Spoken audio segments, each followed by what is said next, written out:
Bonjour à tous, ravi de vous retrouver sur Public Sénat pour suivre dans un instant une table ronde consacrée à la formation professionnelle. Une table ronde qui est menée par la Commission des affaires sociales dans le cadre de la préparation du projet de loi qui a été présenté par Muriel Pénicaud en Conseil des ministres il y a quelques semaines.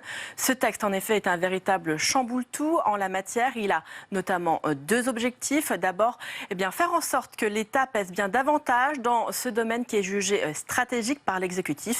Et ensuite, renforcer les droits et les responsabilités, mais aussi la protection des salariés en la matière.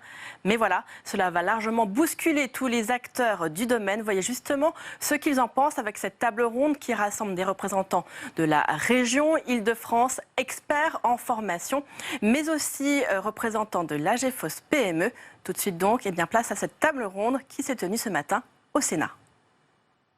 Après l'audition des responsables de l'UNEDIC le 4 avril dernier, de spécialistes de l'assurance chômage le 16 avril, nous poursuivons donc nos travaux dans la perspective de l'examen du projet de loi pour la liberté de choisir son avenir professionnel, déposé sur le bureau de l'AN le 27 avril dernier.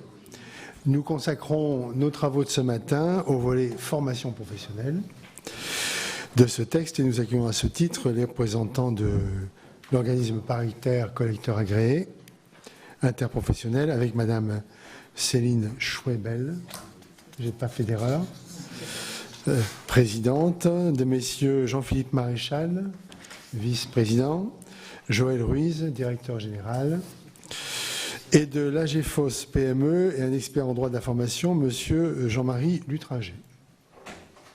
J'ai oublié quelqu'un? Je vous fais part des excuses de M. Martineau, qui ne peut pas être présent ce matin. Son audition sera donc reportée à une date ultérieure. Je demanderai à nos invités de nous présenter les enjeux de cette réforme, alors que le projet de loi va bien au-delà de l'accord national interprofessionnel négocié par les partenaires sociaux. Les compétences sont un enjeu majeur pour notre pays. Pensez-vous, Mesdames, Messieurs, que ce texte répond aux besoins de réforme de notre formation professionnelle?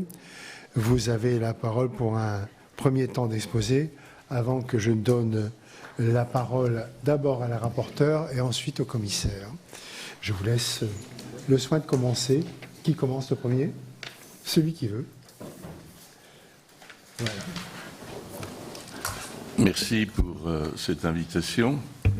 Je précise que je ne suis pas AGFOS PME, mais que je suis un expert indépendant, consultant en droit et politique de formation, anciennement directeur de la formation et de l'emploi dans une grande entreprise, anciennement aussi professeur associé en droit du travail et à l'université de Nanterre. Et il y a longtemps, au Centre Info, pour avoir créé le service juridique de cette institution d'information sur la formation.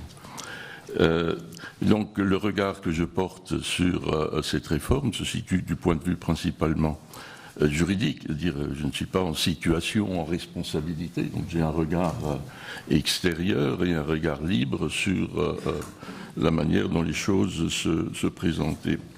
J'aimerais me situer dans cette perspective autour de trois mots-clés pour voir quels sont les effets structurants possibles de cette réforme qui s'inscrit dans le long terme. Il ne s'agit pas, bien évidemment, donc ça c'est clair pour tout le monde, d'une réforme de tuyauterie, comme on dit, d'aménagement technique, mais les choses sont bouleversées en profondeur et pour le long terme. Et donc la question est de savoir comment ces intentions politiques vont s'inscrire, vont être gravées dans le marbre de la loi, et c'est vous qui allez le faire. Et là, chaque mot va compter. Et en quoi le nouveau droit qui se construit aura un effet structurant et répondra à la question que vous venez de poser, de dire est-ce que ça va apporter un plus ou pas. Et donc je propose en quelques minutes de développer ma réflexion autour de 3 mots clés. Un premier, c'est droit universel. Un second, désintermédiation. Et un troisième, investissement immatériel.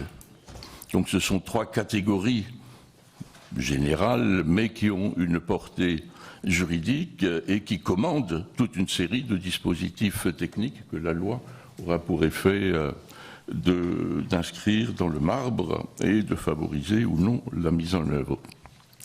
D'abord, droit universel.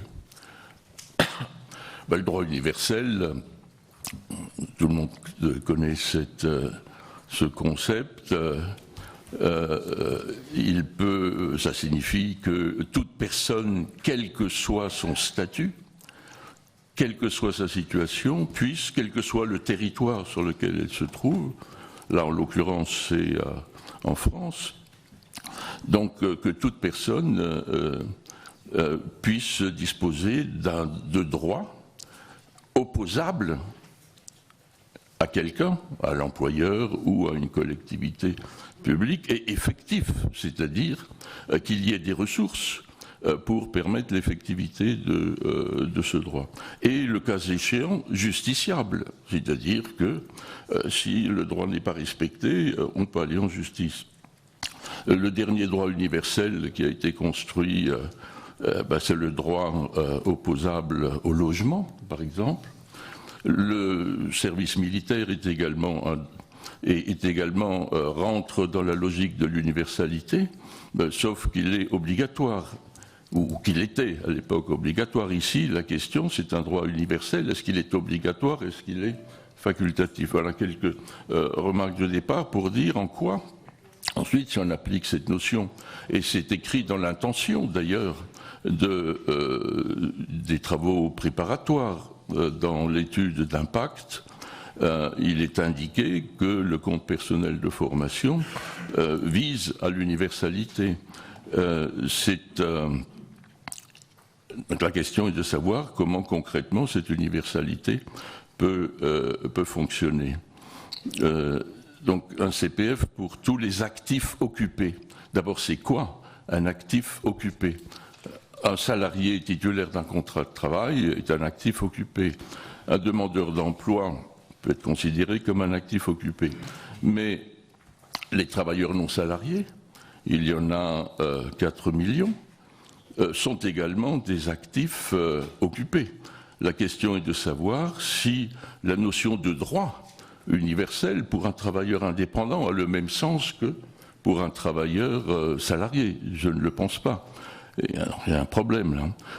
Les fonctionnaires sont également considérés comme des actifs occupés. Est-ce que le compte personnel de formation pour les fonctionnaires a le même sens que pour les salariés? Donc il y a une première problématique lorsqu'on dit que ce droit s'applique à toute personne indépendamment de son statut et à tous les actifs occupés. De quoi parle-t-on?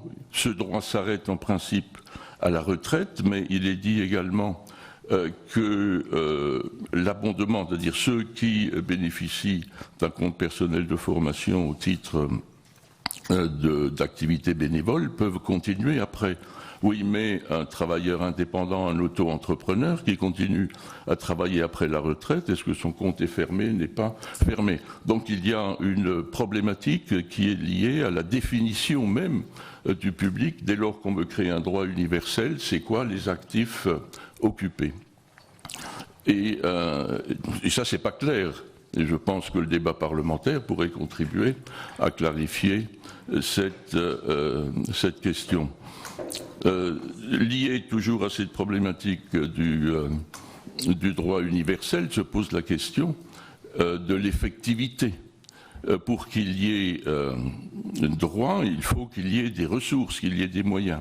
C'est clair que pour les salariés du secteur privé, il y a effectivité à partir du moment où l'entreprise est tenue de verser à tout salarié 500 € par an, plafonné au bout de 10 ans. Au bout d'une carrière professionnelle, ça fait l'équivalent sur 40 ans de 20 000 €, à condition que la personne consomme régulièrement. Donc il n'y a pas de logique de thésaurisation, il y a une logique d'utilisation régulière. La question est de savoir si cette ressource, qu'est-ce qu'elle permet d'acheter. C'est évident que le pari qui est fait par le gouvernement, c'est que cette ressource ne sera pas suffisante, et il y a donc par conséquent toute une série d'abondements qui sont prévus, mais qui ont certains ont un caractère obligatoire, d'autres un caractère aléatoire, mais au bout du compte, je crois qu'il y a un non-dit dans cette construction, c'est que très logiquement, on ira vers du co-investissement, c'est-à-dire une contribution beaucoup plus importante des ménages au financement de leur propre formation. On est aujourd'hui à 1,5 milliard en France, on est à 15-16 milliards en Allemagne ou dans d'autres pays. C'est évident que dans le non-dit de l'effectivité du droit universel se profile un accroissement de la contribution des ménages, ce qui en soi n'est pas scandaleux. La question est de savoir comment ça s'équilibre par rapport à l'égalité d'accès à la formation. Donc voilà quelques observations sur la question du droit universel, qui est une intention clairement affichée, c'est-à-dire droit attaché à la personne, indépendamment de son statut, à vocation universelle. Le régime juridique de ce droit universel mérite d'être précisé beaucoup plus que ça n'est le cas, mais je trouve, de mon point de vue, que l'intention est tout à fait importante et tout à fait intéressante. Deuxième mot-clé, c'est la désintermédiation. L'objectif stratégique et politique affiché par le gouvernement, par les pouvoirs publics, et par le président de la République à l'occasion de sa campagne, c'est de dire que l'intermédiation paritaire, c'est-à-dire par le système d'intervention importante des partenaires sociaux dans le cadre de la gestion, bon, c'est pas compatible en gros avec l'idée d'un droit universel, et il faut aller sur la désintermédiation du système de formation professionnelle. Toute personne disposant d'un compte géré par une vieille dame âgée de 200 ans, la Caisse des dépôts et consignations, qui gérera 40 millions de comptes à terme, de comptes monétisés.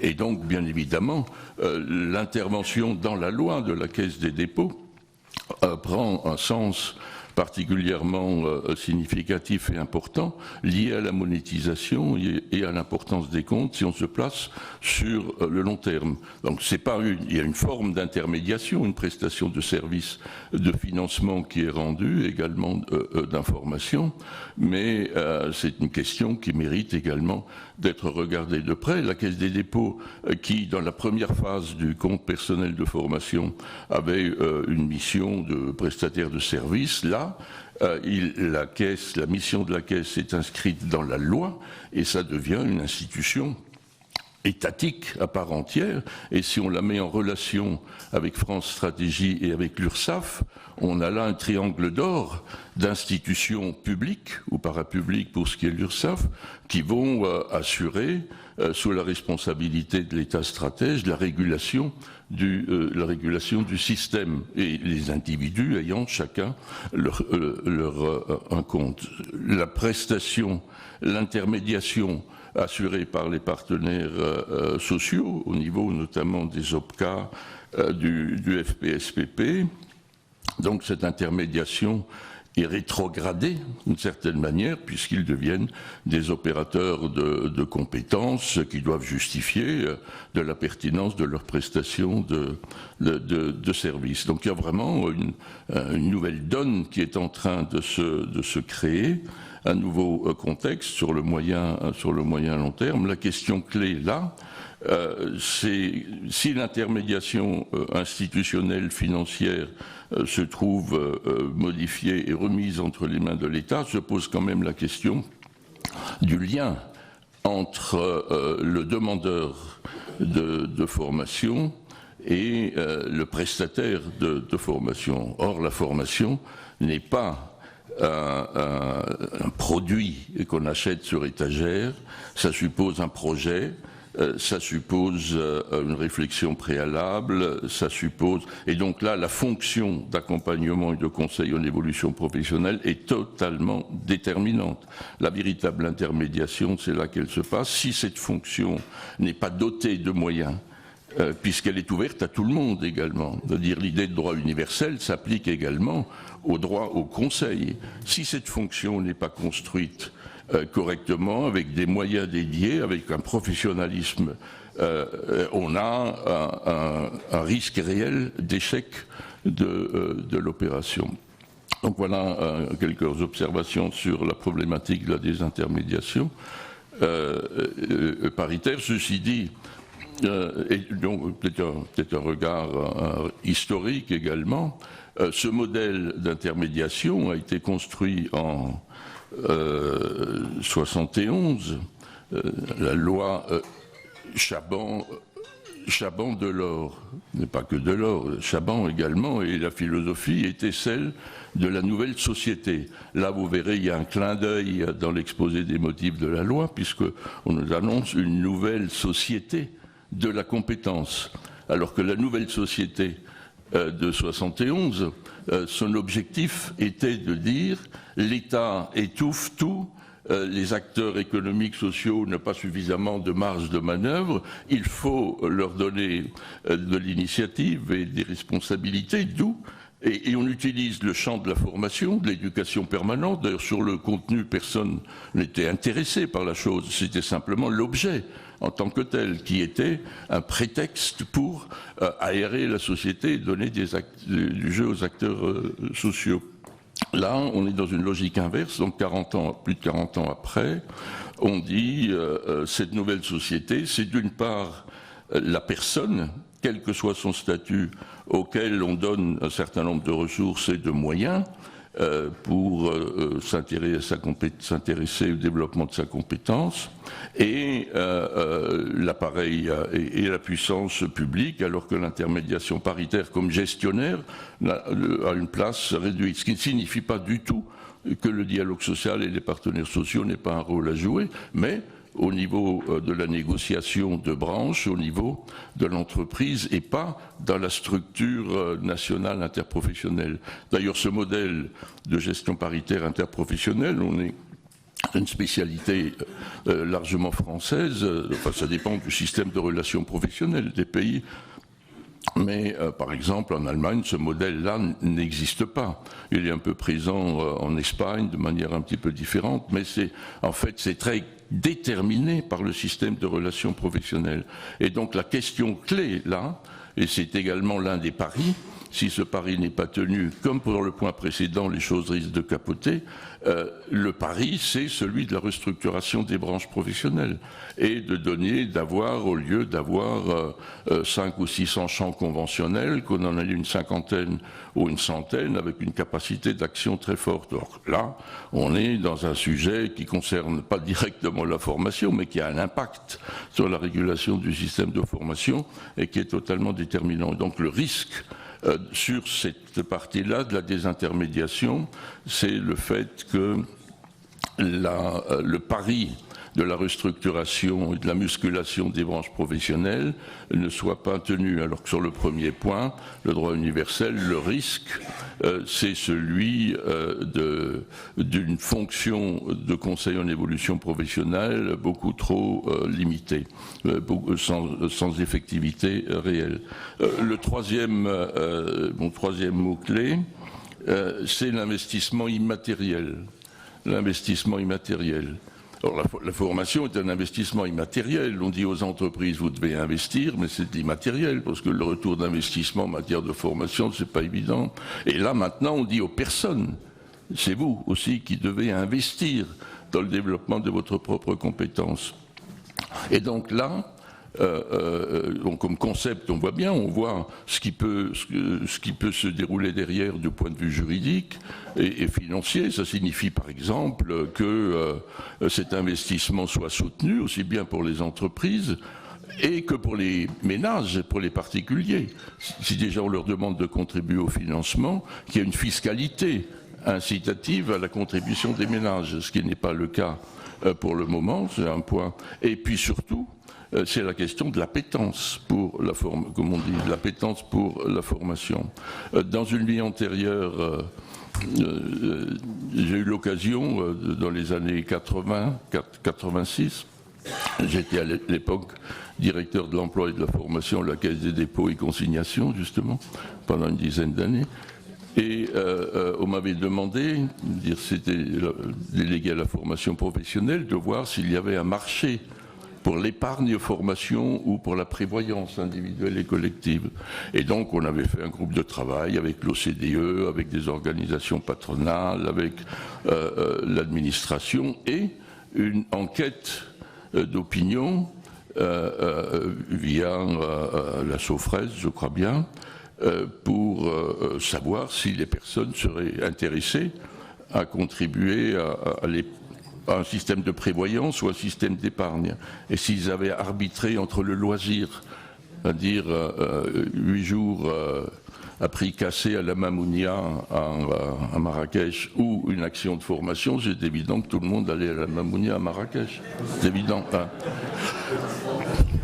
Et donc la question de fond, bien évidemment, c'est l'arbitrage. C'est l'arbitrage pour les personnes entre l'investissement loisir ou l'investissement dans la bagnole ou l'investissement personnel et l'investissement immatériel dans le développement de leur qualification, de leurs propres compétences. Donc c'est là qu'il y a un pari culturel.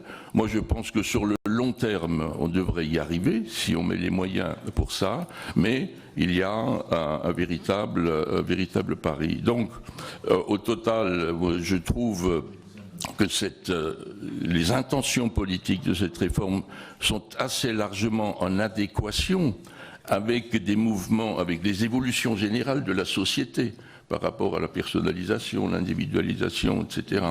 Les moyens juridiques qui sont proposés, le compte personnel, le conseil en évolution professionnelle, me paraissent tout à fait pertinents, mais il y a des paris lourds qui ne sont pas gagnés et qui méritent d'être examinés avec précaution. Voilà mon exposé liminaire. Merci. C'est à vous, madame. Bien, mesdames et messieurs, bonjour. Voilà, mesdames et messieurs, bonjour. Comme monsieur le rapporteur vous l'a présenté, nous sommes les représentants d'AGFOS PME, donc un OPCA, à défaut de devenir prochainement un OPCO, c'est l'acronyme que nous sommes en train d'utiliser, à savoir un opérateur de compétences. D'ici que nous devenions un OPCO et que des nouvelles missions nous soient affectées, et pour partie quand même une reconduction de celles que nous avons menées jusqu'à présent, je vais me permettre de vous situer cet OPCA au travers de quelques chiffres. Je ne vais pas vous en délivrer trop parce que ce serait très assommant, mais quelques-uns qui sont quand même significatifs. En nombre d'adhérents, nous avons aujourd'hui à gérer 338 000 adhérents, parmi lesquels 90% de TPE, c'est une de nos marques ADN, je dirais, au titre de l'AGFOS, à savoir nous sommes l'opérateur dédié aux TPE-PME.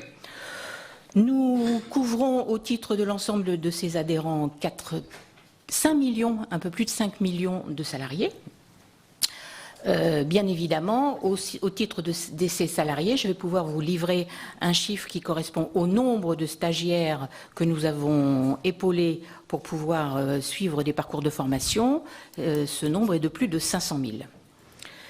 Nous avons, au travers de notre COPCA, l'adhésion de 51 branches professionnelles, auxquelles sont attachés une quarantaine d'observatoires. Ces observatoires vont être déterminants dans la future mise en œuvre de cette réforme professionnelle, puisque ça va être une des missions des opérateurs de compétences que d'accompagner les branches professionnelles pour leur permettre d'avoir une vision prospective de ce que seront les compétences à venir sur les métiers qui vont évoluer, sur les métiers qui vont apparaître, et par voie de conséquence aussi une alerte sur les compétences qui seraient amenées à disparaître au vu des métiers qui vont eux-mêmes disparaître. Que vous dire d'autre pour ne plus vous assommer de ces chiffres-là? Nous sommes un OPCA très fortement représenté en région, avec plus de 80 délégations. Ça se traduit sur le territoire par des conseillers qui physiquement se présentent et vont épauler les chefs d'entreprise, avec bien sûr, comme je vous l'ai signalé tout à l'heure, une prédominance de ces contacts vis-à-vis des chefs d'entreprise des TPE, PME. En termes d'organisation, de gouvernance, au niveau du national, nous avons un conseil d'administration paritaire, composé des 5 syndicats de salariés et d'un syndicat d'employeurs qu'est la CPME. Et cette même gouvernance est répliquée au niveau régional au travers de 13 conseils d'administration, avec un paramétrage, enfin avec un dessin qui est identique bien évidemment aux régions administratives, et chacun de ces conseils d'administration territoriales est également constitué des 6 syndicats dont je vous ai parlé au préalable.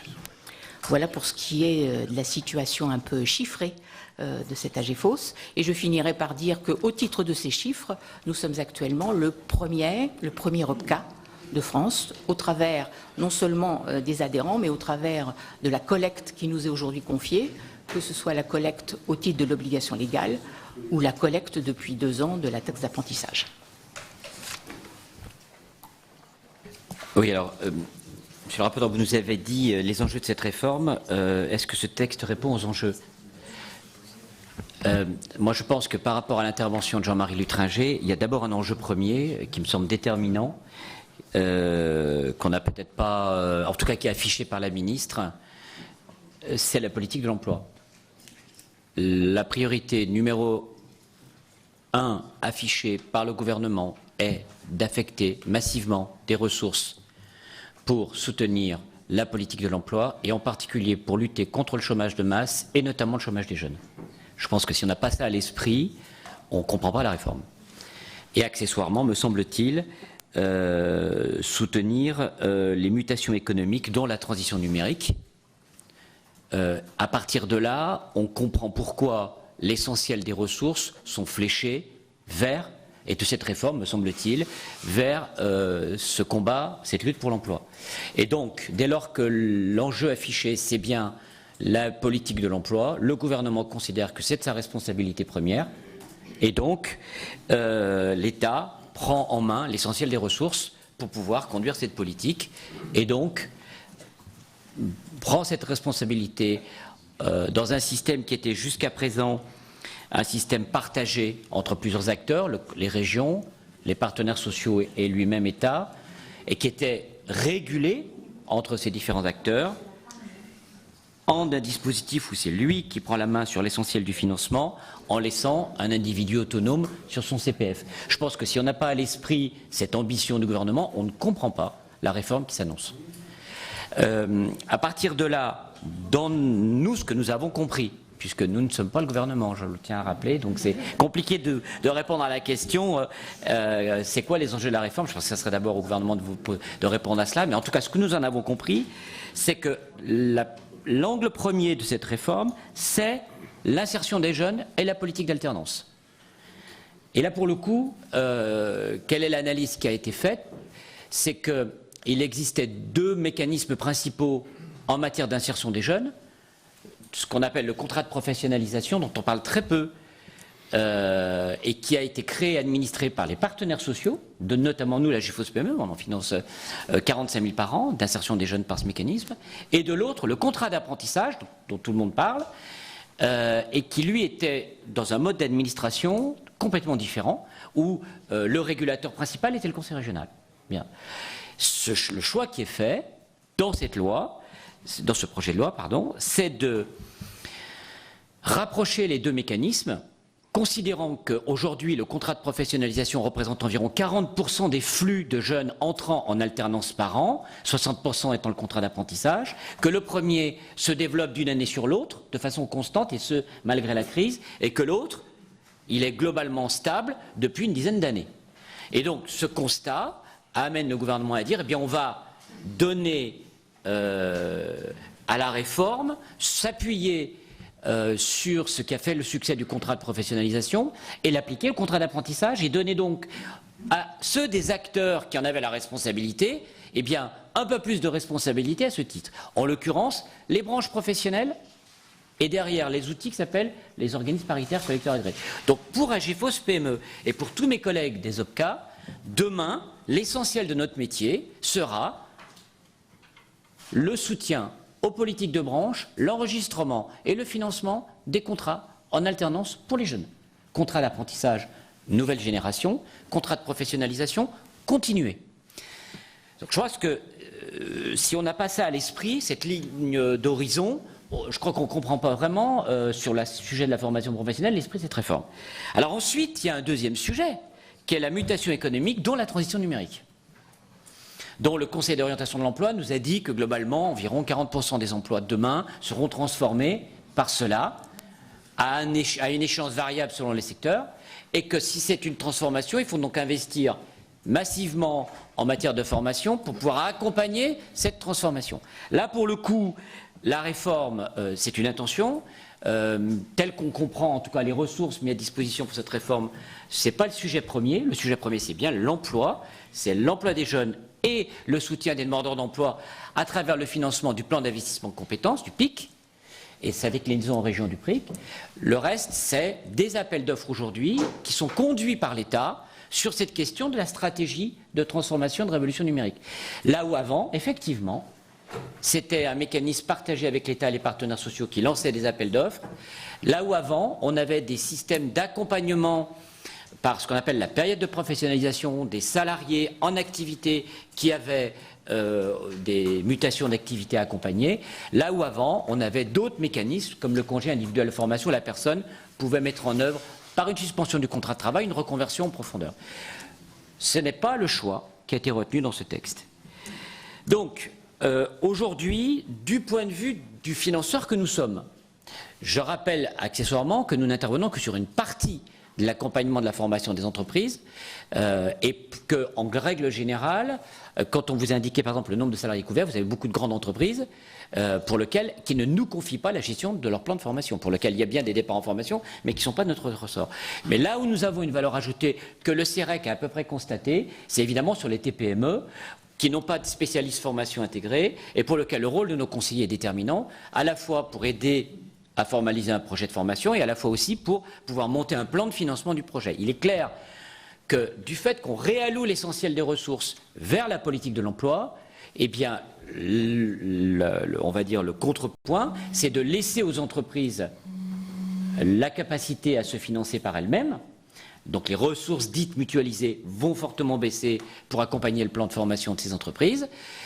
Et le contrepoint, c'est aussi, et c'est un pari, de dire que dès lors qu'on donnera aux individus un compte monétarisé, ça aura un effet d'impulsion pour qu'ils utilisent ce compte et partent en formation. C'est le fameux CPF monétarisé. Là, je pense qu'on peut partager l'analyse de Jean-Marie. C'est vraiment un engagement, un pari qui est pris. Donc, il me semble que c'est à la fois un engagement et un pari. Il me semble que pour nous, en tout cas, l'essentiel des enjeux est là. Et donc, focaliser la compréhension du texte sur le seul compte personnel formation, c'est de passer à côté du principal.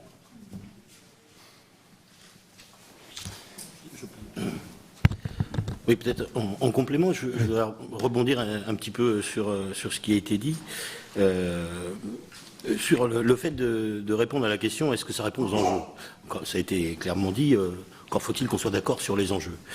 Historiquement, le financement de la formation professionnelle a toujours été ambigu dans sa définition, dans son objet. Entre les partenaires sociaux qui revendiquaient que c'était des fonds qui leur appartenaient, entre guillemets, dont ils disposaient pour organiser et définir une politique de formation, et l'État de l'autre côté qui considérait que c'était une contribution fiscale et qu'à ce titre, c'était à lui d'en gérer l'organisation et l'utilisation. Là, l'enjeu essentiel de notre point de vue de cette réforme, c'est très clairement que toute la contribution soit aujourd'hui clairement organisée et utilisée par l'État et pour une mission qui est essentiellement la lutte contre le chômage et la formation des demandeurs d'emploi. Ce qui modifie énormément le contenu.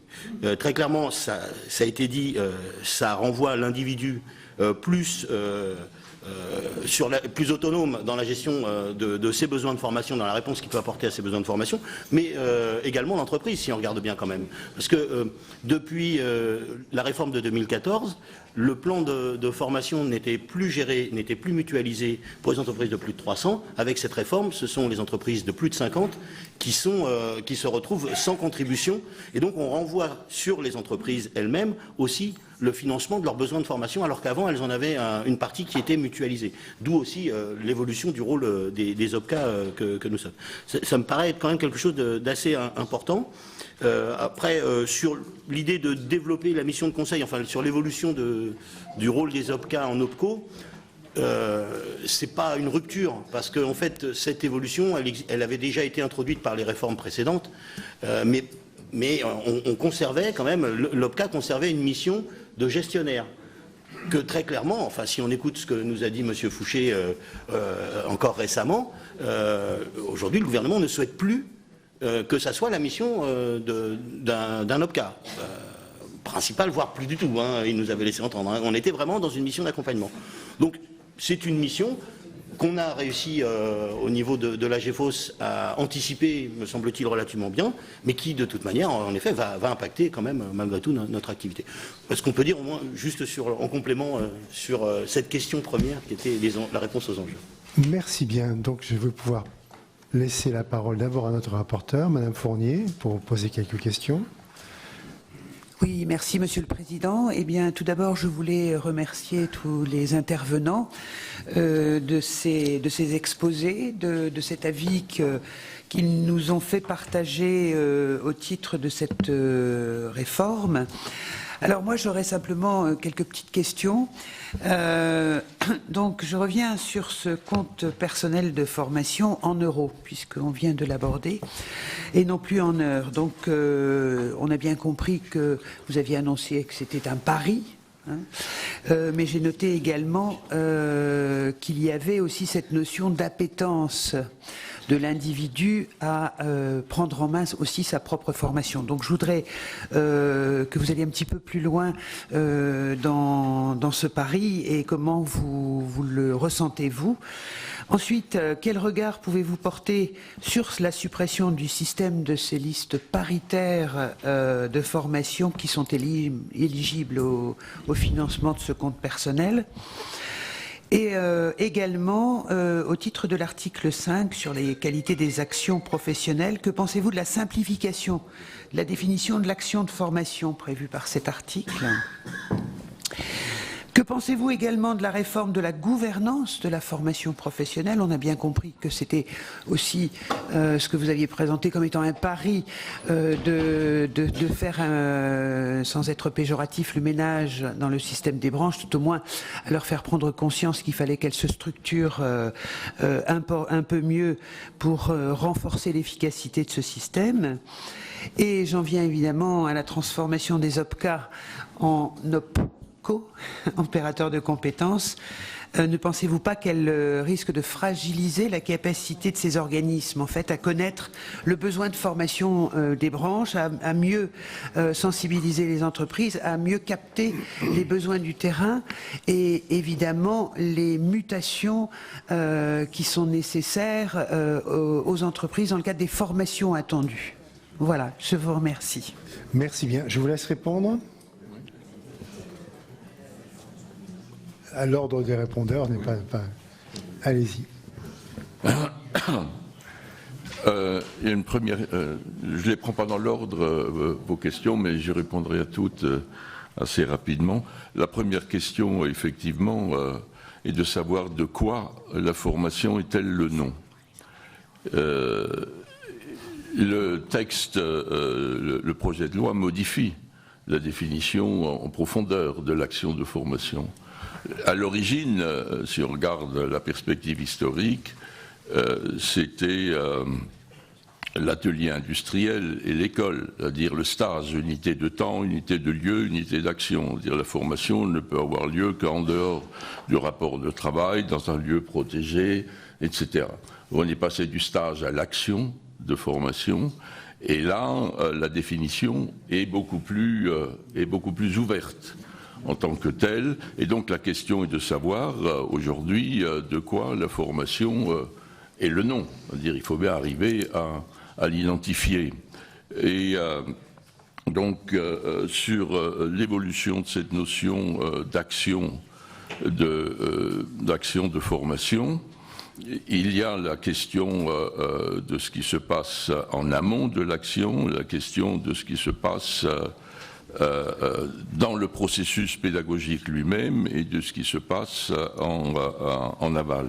Alors moi je trouve que l'ouverture de la définition qui est donnée par le projet de loi correspond à des évolutions en matière d'ingénierie et de pratique et de formation. Encore faut-il que les choses soient quand même clairement identifiées. Donc il y a là incontestablement une question qui mérite d'être regardée de près, qui mérite d'être approfondie. Donc j'y reviendrai éventuellement tout à l'heure. L'autre question que vous posiez, c'est la question de la gouvernance. La question de la gouvernance de la formation. Le choix, tel que je le comprends, de cette réforme, c'est de dire, qui résulte d'ailleurs de la réforme précédente, du code du travail, c'est que l'entreprise doit avoir une marge d'initiative et de liberté beaucoup plus grande dans la manière de définir sa stratégie, sa politique de formation. Et donc la loi travail a déjà fait l'essentiel du boulot, si je puis dire, ou du travail. Et donc on part de là, et donc à l'intérieur de l'entreprise, la gouvernance de la formation dans l'entreprise, c'est à la fois le nouveau conseil social et économique qui prend la place du comité d'entreprise, mais on n'est pas allé sur de la cogestion ou de la codécision, et un renvoi tous azimuts à la négociation collective d'entreprise. Ce qui pose un vrai problème, puisque dans la grande majorité des entreprises, les acteurs en capacité de négocier sur ce sujet n'existent pas. Quand on regarde le bilan de la négociation collective depuis une trentaine d'années sur les questions de formation dans l'entreprise, les accords qui concernent la formation, c'est 1% des accords d'entreprise ou 2% concernent la formation. Donc ce n'est pas un sujet qui avait pu être appréhendé par la négociation d'entreprise, ce qui ne signifie pas qu'il ne puisse pas y avoir d'autres modalités de dialogue social. Donc il y a la première question, la gouvernance de la formation dans l'entreprise. La loi de travail dit on lâche les baskets aux entreprises et font leur politique. Et puis, voilà, elles négocient là où il y a des acteurs pour négocier. Et ensuite, la gouvernance externe à l'entreprise. Et donc là, on a évoqué tout à l'heure une reprise en main par l'État, c'est-à-dire la logique des corps intermédiaires à la Delors des années 70. N'est plus tout à fait de mise, et donc la gouvernance est assurée pour l'essentiel par l'État. à travers France Compétences, à travers la Caisse des dépôts et consignations et à travers l'URSSAF en tant que collecteur. Et donc la gouvernance par les partenaires sociaux est renvoyée aux branches, principalement. Elle est renvoyée à l'entreprise, mais avec une faiblesse congénitale des partenaires sociaux à l'intérieur de l'entreprise. Et donc le lieu de régulation, ce sera les branches reconstruites et remusclées avec un opérateur technique à leur disposition que sont les OPCA. Et ensuite, donc l'autre question que vous posiez, c'est la première, c'était le CPF. La formulation, qu'est-ce que c'était encore votre question? Ah oui, en monétisé et en euros. Donc là, effectivement, il y a le pari qui est fait, c'est que un CPF monétisé parle davantage aux individus, parle davantage aux personnes et les met en situation et crée les conditions de la désintermédiation. Créer les conditions de la désintermédiation entre l'offre et la demande de formation. Et là, incontestablement, il y a aussi un pari sur la capacité à donner aux individus à acheter de la formation, ce qui renvoie, je l'indiquais tout à l'heure, à l'importance de la fonction de conseil en évolution professionnelle, mais ça renvoie également, bien évidemment, et ça c'est un non-dit, à l'accroissement de la contribution des ménages au financement de leur propre formation, incontestablement.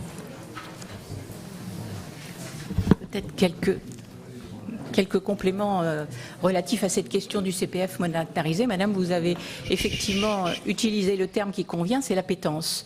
Au titre de l'AGEFOS, notre fonction jusqu'à maintenant a été de donner de l'appétit, prioritairement, on va le dire, jusqu'à ces dernières années, aux chefs d'entreprise pour pouvoir amener les collaborateurs à se former davantage en fonction des objectifs de la dite entreprise. Aujourd'hui, ce principe d'appétence, on va dire, il est généralisé puisque au travers des outils numériques que le gouvernement prévoit de mettre à disposition, on attend de tout à chacun d'aller consulter les catalogues de formation, de pouvoir identifier, s'informer sur les cycles de formation qui sont disponibles avec un capital, au minimum, on va dire, de 500 € au bout d'un certain nombre d'années, et puis, comme l'a dit M. Lutringer, avec capitalisation possible sur plusieurs années. Mais moi j'ai une réflexion par rapport à ça, c'est qu'aujourd'hui nous avons un certain nombre de personnes qui n'ont pas d'appétit pour la formation parce que, ayant été en rupture avec un système éducatif dans le passé, au travers de leur scolarité, et au travers de ce dispositif, je dirais, high-tech très séduisant, est-ce que ça va être suffisant pour leur donner envie d'aller se former, envie de consulter, envie d'aller voir en quoi consiste en euros le montant de ce compte pour la formation professionnelle, bien évidemment, mais derrière, comment identifier, se trouver des affinités avec des formations qui vont pouvoir le porter mieux vers le monde du travail ou tout simplement le faire entrer dans le monde du travail. Moi, ça me paraît, je suis désolée d'avoir à réutiliser ce mot, un pari très ambitieux. Et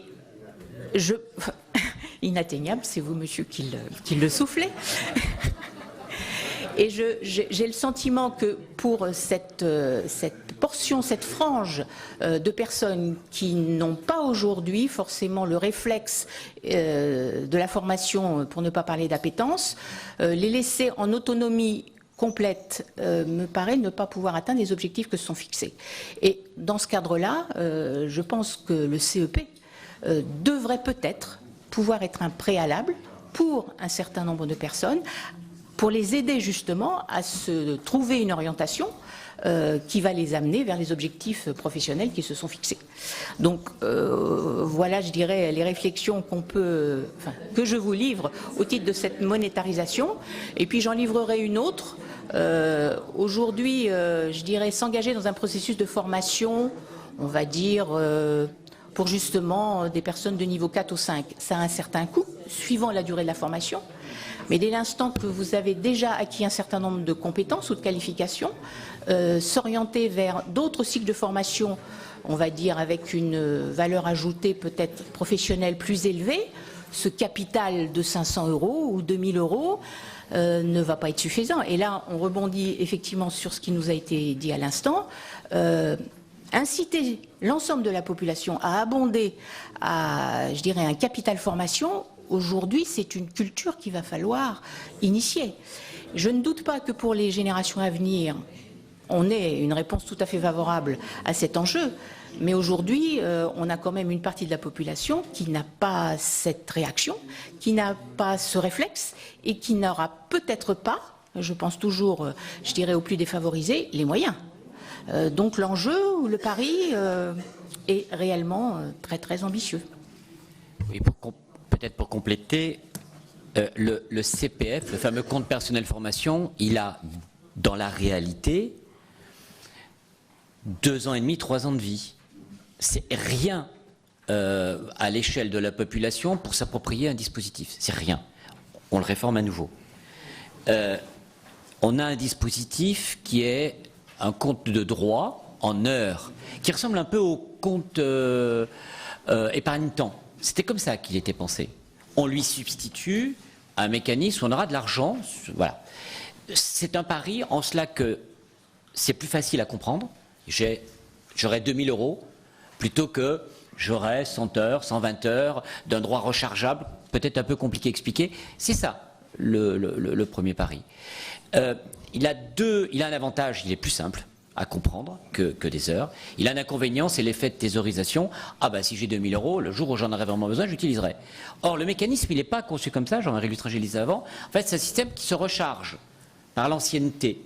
Et donc, la thésaurisation est un effet pervers et indirect qui n'est pas souhaité. L'objectif, c'est quand même que les gens l'utilisent pour monter leurs compétences. Donc il y a un vrai sujet de conseil en évolution professionnelle et d'accompagnement, évidemment. Deuxième élément, d'ores et déjà dans le compte en heures, ce que nous observons, c'est déjà ce comportement de « je garde mes droits au cas où ». On l'observe déjà. Ce qui fait que quand vous analysez les données disponibles sur le compte personnel formation, vous observez que l'essentiel du compte est utilisé lorsqu'il y a eu rupture du contrat de travail. Pour l'essentiel. Donc c'est là où il y a un enjeu majeur et c'est là où je pense qu'il faudrait renforcer dans le texte la possibilité de co-investir ou d'abonder. Parce que dès lors que vous avez un compte, vous avez 2000 € de droits thésaurisés, 2500 € de droits thésaurisés. Et que vous avez soit la branche, soit l'employeur qui va vous dire « Attendez, moi j'ai besoin que vous montiez en compétence. Je suis prêt à mettre 50% en contrepartie. En plus, allez-y, utilisez cette opportunité, ça aura un effet déclencheur. » Alors que si l'on considère que la personne doit se débrouiller toute seule, ceux qui ont déjà un projet professionnel, qui ont déjà réfléchi à leur parcours professionnel, le feront, évidemment. Est-ce que pour les autres, comme le disait Céline Schwebel, notamment les niveaux de qualification plus bas ou des personnes qui n'ont pas de visibilité en termes d'orientation, ils le feront. Donc je pense qu'il faut, dans le texte, ce n'est pas le cas suffisamment aujourd'hui, renforcer la possibilité d'abonder, nous permettre par exemple de croiser les abondements pour pouvoir impulser, notamment en priorité sur les niveaux 5 et les niveaux 4, ce type de dispositif. Oui, en complément encore, si ça vous Si vous voulez, oui, il n'y a pas de problème. Très brièvement, non. Juste quand même, pour dire que la financiarisation du CPF, ça se traduit directement par une baisse du droit. Il faut quand même le mesurer. Il suffit juste de faire une petite multiplication. Si on a aujourd'hui 150 heures à un prix moyen de 35 €, vu que c'est le prix moyen relevé, alors qu'à la GEFOS on a un plafond à 50 €, donc ça peut aller au-delà, on arrive à 5 250 €, juste avec 150 heures. Or, à terme, on aura un maximum de 5 000 € Donc déjà, rien que ça, c'est une baisse du droit. Et si on traduit juste les 150 heures acquises au taux de 14,28 € prévu, on arrive à 2142 €. Donc ça fait une baisse du droit quand même très conséquente sur cette financiarisation. Je ne veux pas revenir sur l'individualisation, ça a été dit, ça a été développé, mais je crois quand même qu'il y a peut-être un point sur lequel je voudrais mettre l'accent, Joël l'a évoqué, c'est la rupture avec la logique de co-construction. En renvoyant sur la personne l'achat de l'acte de formation, très clairement, alors qu'on avait essayé de construire, la formation est un sujet qui ne réussit que s'il bénéficie à l'entreprise et s'il bénéficie à l'individu.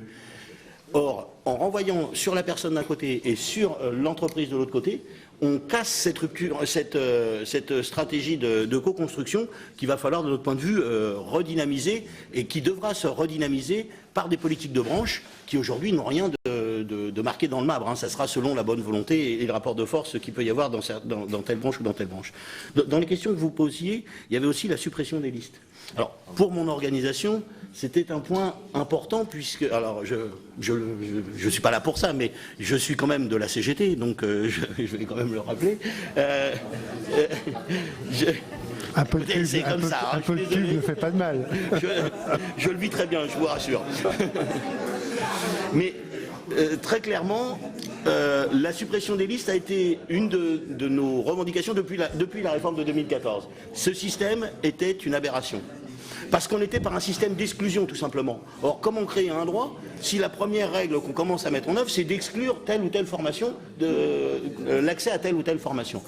Nous, ce que nous avons toujours porté, c'est l'idée de dire qu'il faut, justement, dans le cadre de cette stratégie de co-construction, qu'il y ait une stratégie d'abondement. C'est-à-dire que tout soit ouvert, mais que, vu qu'on sait très bien qu'avec 150 heures, on ne peut pas accéder à une formation, bien derrière, il faut qu'on incite à y aller, il faut qu'on y aille ensemble, et que pour y aller ensemble, il faut qu'on ait des moyens, des abondements, donc vraiment qu'on soit dans une stratégie de co-construction. Pour le coup, là, donc on peut s'interroger sur l'objectif de la suppression des listes. Nous, dans ce cas, enfin, a priori, on est forcément d'accord. Le problème qu'on a, c'est qu'en supprimant les listes, on déstructure aussi tous les diplômes, toutes les actions de formation qu'il y avait, avec la mise en place des blocs de compétences, avec la mise en avant de ce qu'on appelle l'inventaire, qui est en fait simplement qui est une liste, non plus de diplômes qui amènent à une qualification, mais de certifications qui amènent à des compétences. Et là, il y a un débat de fond que je ne veux pas développer ici, mais qui me semble essentiel dans l'orientation politique de cette réforme. Et puis, dernier point, c'était sur la définition de l'action de formation. Jean-Marie l'a évoqué. Bien évidemment, on ne peut que se satisfaire de l'élargissement des processus pédagogiques pris en compte dans le cadre d'une action de formation. Sur ce point de vue-là, je crois que c'est une unanimité. Mais derrière se pose un autre problème. C'est quand même, dans la nouvelle définition, on passe à un objectif de formation qui est exclusivement professionnel. 71, on était sur des notions d'éducation permanente. Hein. Aujourd'hui, on passe sur, je le dis, se définit comme un parcours pédagogique permettant d'atteindre un objectif professionnel. Ça veut dire qu'une action qui n'aurait pas cet objectif-là ne serait pas une action de formation. Je pense que c'est un vrai recul de société. Voilà. Merci. Bien, maintenant, je vais passer la parole à nos différents collègues. Nous sommes tous membres de la Commission des affaires sociales. Monsieur Vatrin a la parole. Oui. Alors, moi, je pense d'abord que personne ne conteste l'importance stratégique. L'adjectif est important de la formation professionnelle à tous les niveaux. Et j'ai entendu un orateur parler d'appétence des salariés. Mais derrière cette appétence souhaitée, se pose une autre question qui est peu abordée, je crois qu'il n'est pas du tout abordée dans le texte, c'est la reconnaissance au niveau des salaires, des qualifications, des certifications, des diplômes qui sont acquis au niveau de l'entreprise. Donc ça, je pense qu'il y a une question qui reste un peu en suspens. Hein. Deuxième sujet, c'est... vous avez parlé de la nécessité d'abondement par les salariés eux-mêmes. Donc ce qui est important, c'est d'estimer aussi les efforts des autres parties prenantes. Et moi j'ai été attentif à l'expression de la CGT qui alerte sur la baisse des droits dans le cadre de la conversion du compte en heures en compte en euros. Mais bon, ne polémiquons pas là-dessus, simplement qu'on nous dise clairement, si j'ai bien compris, le volet de la formation incluant la reconversion, si j'ai bien compris, serait doté de 1,7 à 1,8 milliard d'euros comme enveloppe globale. Est-ce que ça induit plus de droits, plus d'argent, plus de moyens de formation pour les salariés ou moins de formation? Parce qu'après, on peut faire tous les discours qu'on veut sur la liberté de choisir son avenir professionnel. Et si les moyens sont en diminution en réalité pour les salariés, on n'aura pas avancé. Puis quand même un petit mot, puisque moi je fais partie du groupe communiste, c'est sur le caractère qui me semble quand même libéral, très libéral de ce projet de loi. Alors, je me pose quand même 2-3 petites questions. C'est est-ce que finalement c'est souhaitable que l'État se désengage totalement de la formation des chômeurs et reporte tout ça sur les régions? Je sais bien qu'on a déjà, l'État s'est déjà pas mal désengagé, mais là encore plus.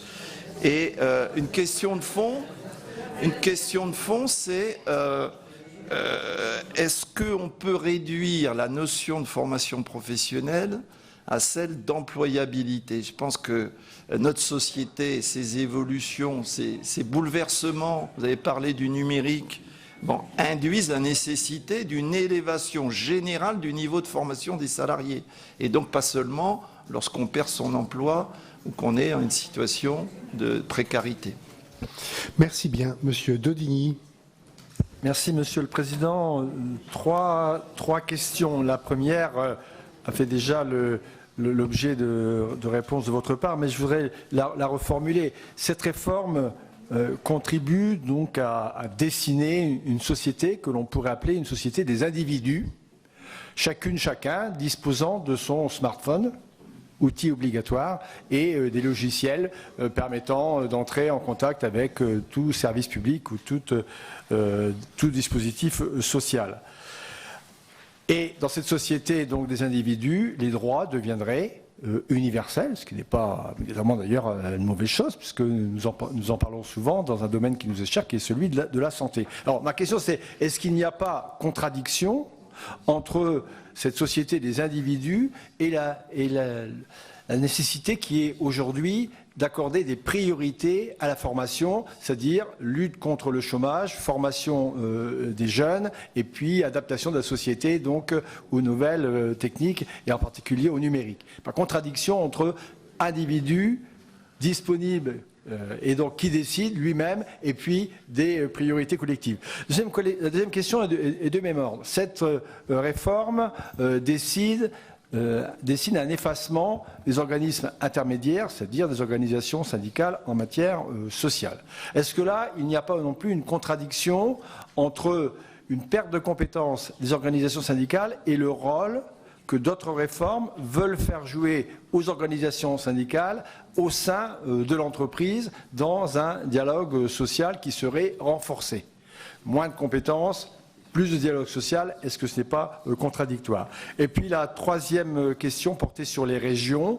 Alors je voulais la formuler très simplement. Est-ce que les régions sont encore présentes dans les nouveaux dispositifs de formation professionnelle? Quel rôle sont-elles éventuellement appelées à jouer? Merci.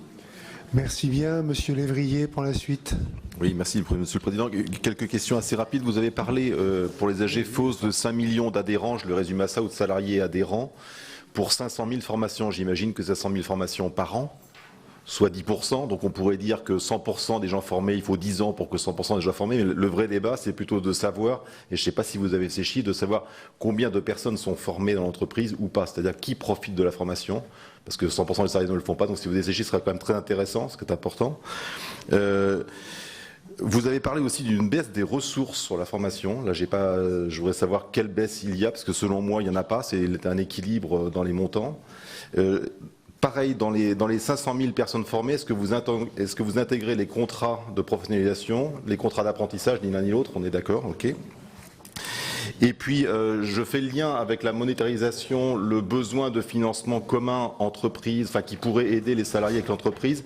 les amendements de travail poussent, et vous, un des objectifs, c'était de pousser justement la négociation dans l'entreprise. Est-ce qu'il ne faut pas lier cet ensemble de ce travail sur la formation, lié aussi aux amendements de travail qui vont être ensemble? C'est-à-dire que c'est un élément très important de la négociation d'entreprise, va être la formation maintenant, à travers les négociations possibles. Donc est-ce qu'on peut le lier et penser que l'abondement fera partie, une logique d'abondement pourrait faire partie de négociations? Merci. Madame Schillinger. Moi, je voudrais savoir des spécificités qu'on a en Alsace sur l'apprentissage et la formation, puisqu'elle se rapproche beaucoup plus de l'Allemagne, et le financement. Est-ce que ces spécificités pourraient être exportables dans le reste de la France? Merci. Je vous laisse répondre à ce premier train de questions. Je veux bien en prendre une partie. Oui, allez-y. Pour commencer, les questions chiffrées. Le taux de départ en formation. Dans les données que vous avez, elles sont uniquement ce qu'on appelle le taux de départ en plan de formation, et en fait elles ne prennent pas en compte la réalité de l'intégralité du plan de formation de l'entreprise, mais seulement les actions de formation que nous cofinançons.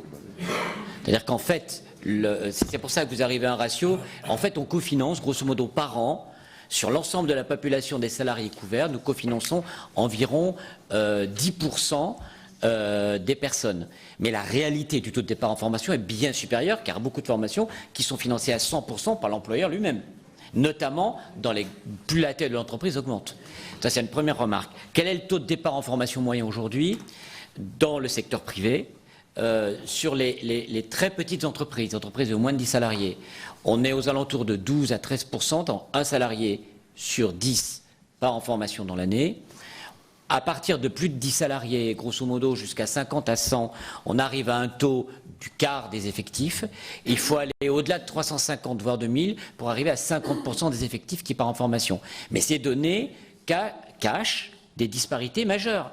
Quand vous êtes dans une entreprise du numérique, que vous avez 10 salariés, si vous n'investissez pas en formation de vos collaborateurs, vous êtes mort. Voilà. Ce n'est pas la même situation dans d'autres industries de main-d'œuvre. Donc là aussi, il faut faire attention avec les données agrégées.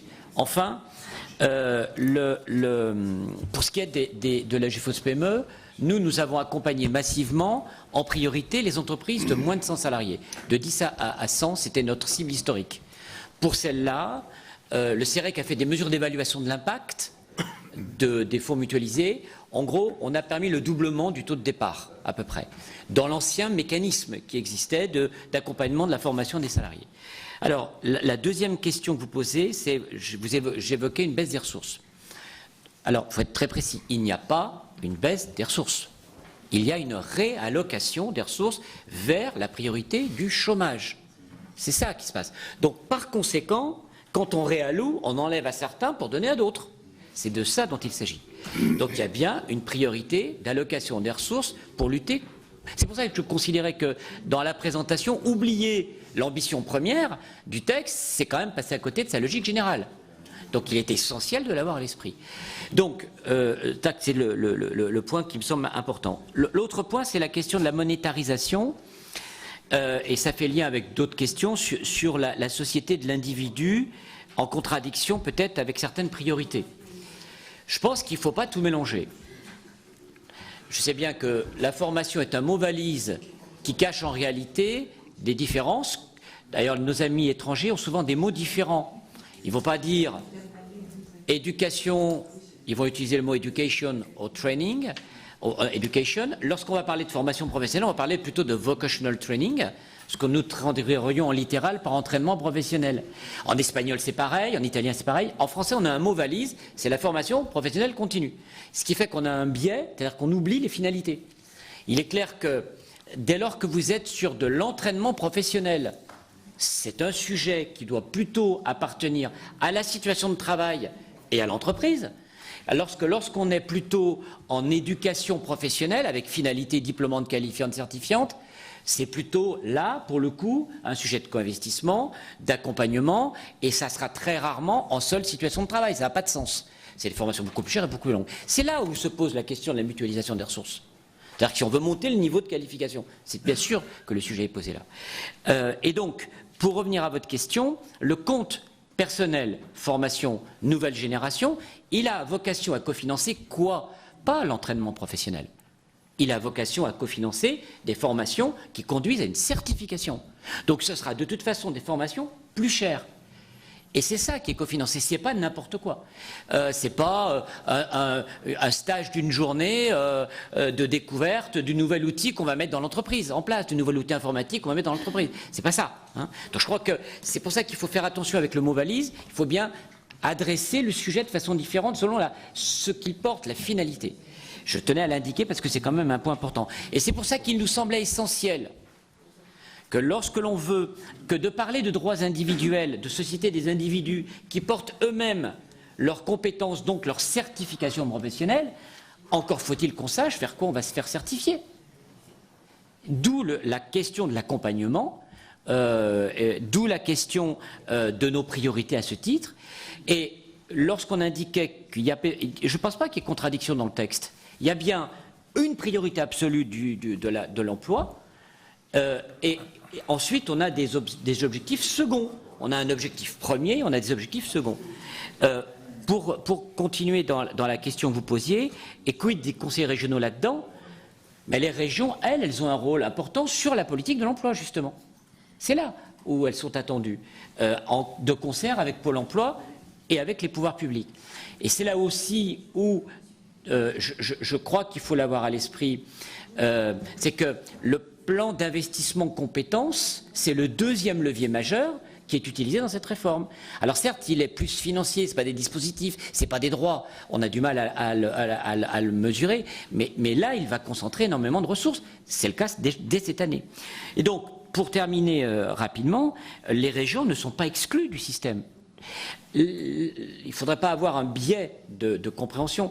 Elles sont réorientées sur la politique de l'emploi, prioritairement, avec Pôle emploi, prioritairement, et elles interviennent toujours en appui sur les investissements pour les CFA.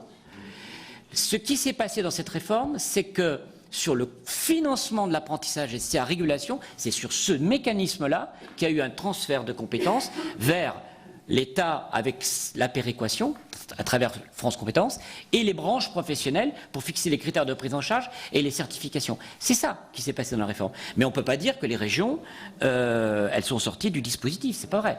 Elles sont encore très très présentes sur tout le reste, voire même renforcées. Donc je crois que c'est là aussi, je sais bien qu'on peut avoir des regards. Après, je terminerai ma présentation rapide.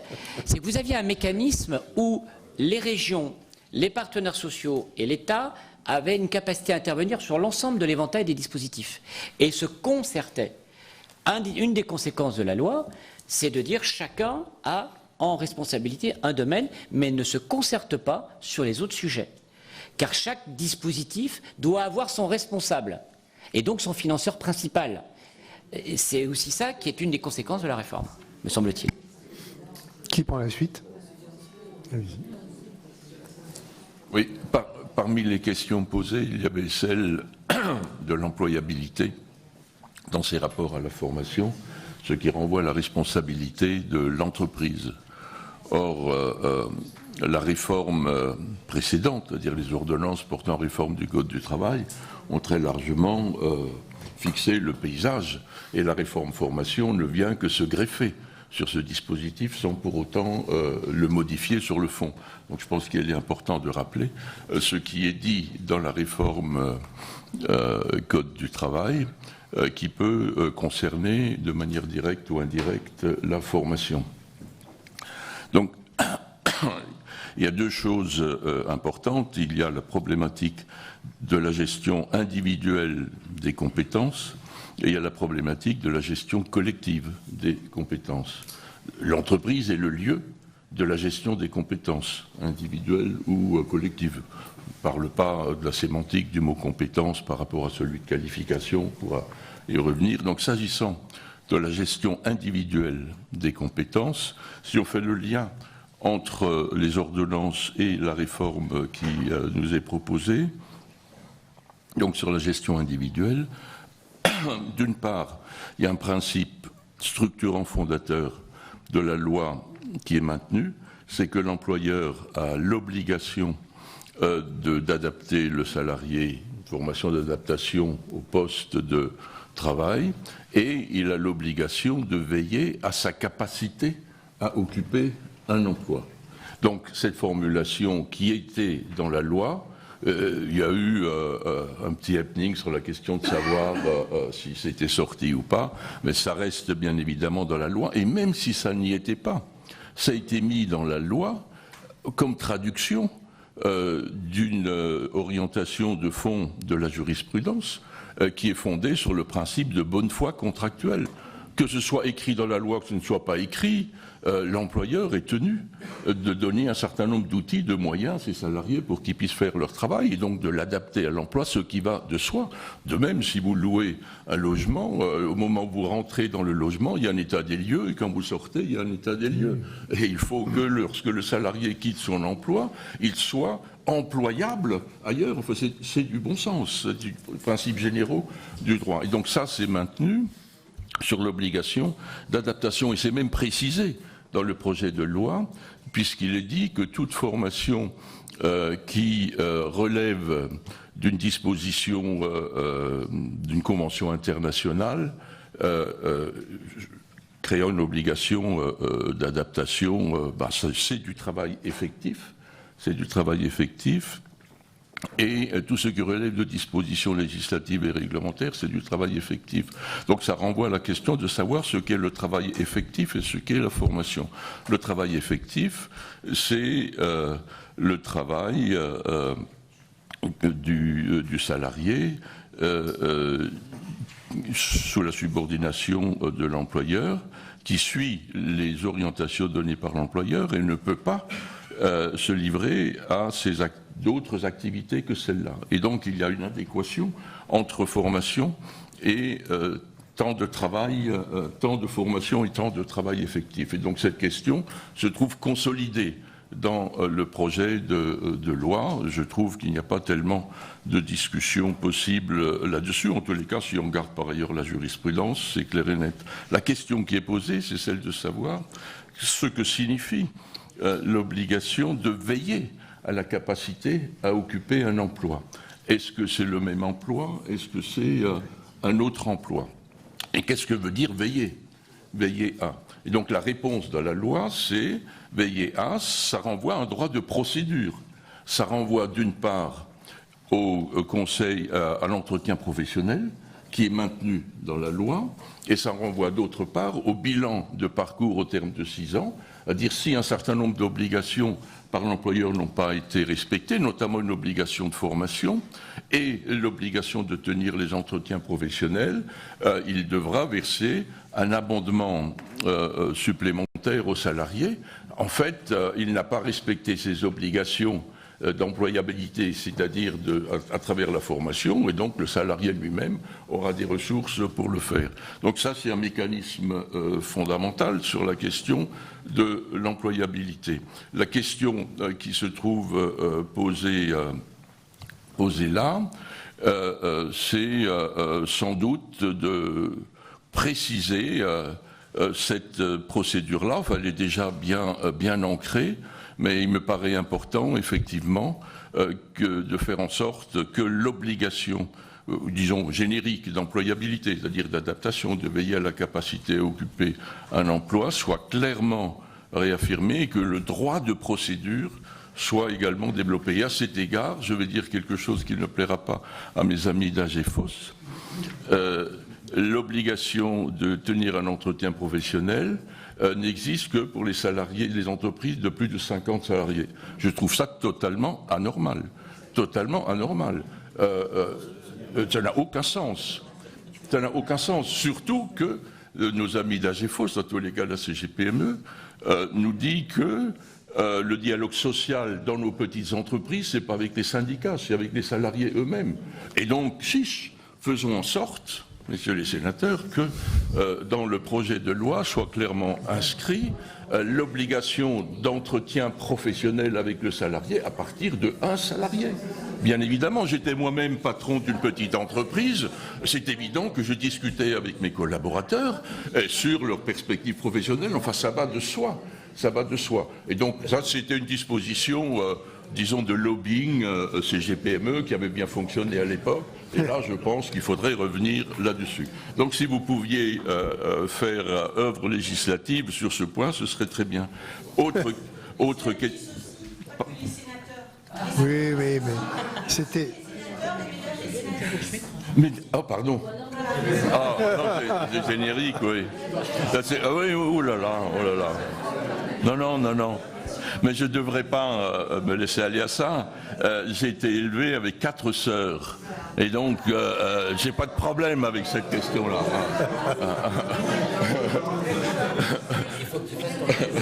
Ah, c'était peut-être un coq en pâte, oui, ça, effectivement.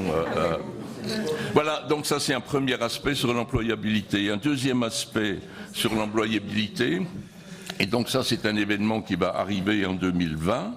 Donc il est dit que au bout de 6 ans, il y a une réunion, disons, de révision générale de la compétence et de la qualification des salariés pour voir si l'employeur a bien respecté l'obligation d'entretien professionnel et si le salarié a bénéficié soit d'une évolution professionnelle, soit d'une formation, etc. Cette question est relativement ambiguë, elle n'est pas très bien rédigée, et moi je pense qu'il faudrait très clairement durcir cette formulation-là, dire l'obligation de veiller à la capacité s'analyse au terme de 6 ans. Est-ce que vous avez fait ce qu'il fallait, ou alors est-ce que vous allez remettre sur le marché quelqu'un qui a perdu toute capacité à se développer à l'extérieur. Ça rentre d'ailleurs à la question du système d'indemnisation du chômage, c'est-à-dire l'externalisation de la responsabilité.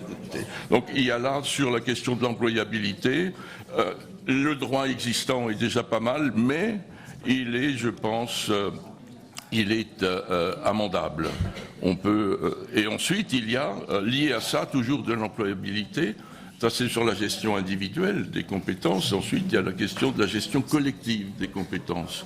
Or, la gestion collective des compétences dans l'entreprise renvoie au dialogue social, renvoie à la consultation du nouveau comité économique, non, social et économique, et renvoie à de possibles négociations d'entreprise. Sur la négociation d'entreprise, il ne faut pas se faire d'illusions. Le principe de réalité est que, j'ai eu l'occasion de faire pendant de nombreuses années, contribuer au bilan de la négociation collective publié par le ministère du Travail sur l'analyse de la négociation. Or, il est patent et constant que la négociation sur la formation dans l'entreprise, sur les 40 000 accords d'entreprise signés chaque année, ça représente de l'ordre de 1% ou 2%. Donc il n'y a pas de tradition ou d'appétence de négociation sur la formation. Peut-être parce qu'il n'y avait pas d'objet pour ça. Les objets sont en train de se préciser. Mais là, il y a une vraie question, ce qui renvoie à la consultation du nouveau comité économique, social et économique. Et là, je pense qu'il serait important que dans la compétence qui lui est donnée, la procédure d'entretien professionnel et le bilan de compétences fassent l'objet non pas d'une information statistique avec des mètres cubes de chiffres que personne ne lit, mais une approche beaucoup plus qualitative. Est-ce que ce mécanisme a bien été pris en compte ou pas? Et donc, la question de l'employabilité est une réalité juridique existante. Elle est, mesdames les sénatrices, messieurs les sénateurs, amendable. Voilà. Merci. Sur cette question. Il y a encore une petite intervention, oui, Madame la Présidente. Non, je me permets, vous l'avez compris que j'étais représentante de la CPME, donc je voudrais CPME, pardon. Non, mais indépendamment de ça, je voudrais simplement, rendre clair le combat de la CPME par rapport à cet entretien professionnel formalisé pour les plus de 50, c'est qu'il est associé à une pénalité. Le combat de la CPME, c'était non pas de ne pas obliger les chefs d'entreprise à ne pas procéder à ces entretiens, mais ne pas être soumis à une pénalité.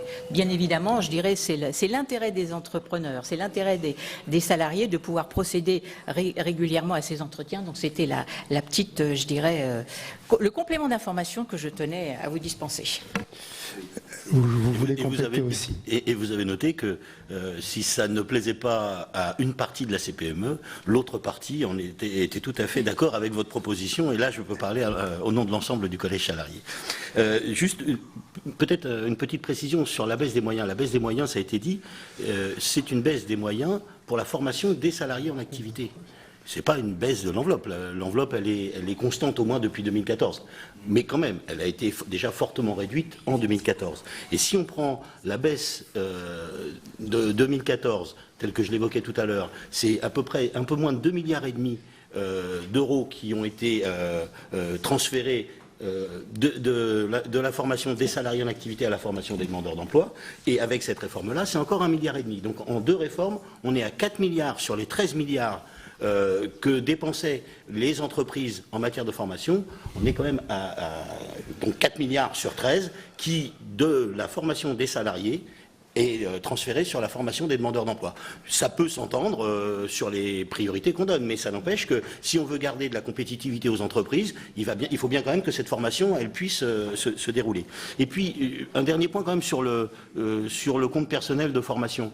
Un effet induit qu'on a déjà quasiment mesuré aujourd'hui sur la monétarisation la monétarisation du CPF, c'est qu'en fait les salariés considèrent, ça y est, qu'ils vont pouvoir, avec leur smartphone, acheter en gros la formation de leur souhait, la formation qu'ils veulent pour faire ce qu'ils veulent. Déjà, la notion de dire que ce sont que des formations spécifiques, qualifiantes, certifiantes et autres, ça c'est quelque chose qui échappe au kidam. Très clairement, il faut être dans le terrain pour ça. Et donc, qu'est-ce qui va se passer ? Ils vont regarder, ils vont dire tiens, cette formation, elle m'intéresse. Et aujourd'hui, le prix moyen d'une journée de formation, c'est entre 800 et 1000 euros. Donc ça veut dire 2 ans de droit pour accéder à une journée de formation. On peut mesurer quand même qu'il va y avoir des frustrations qui vont être générées par ce...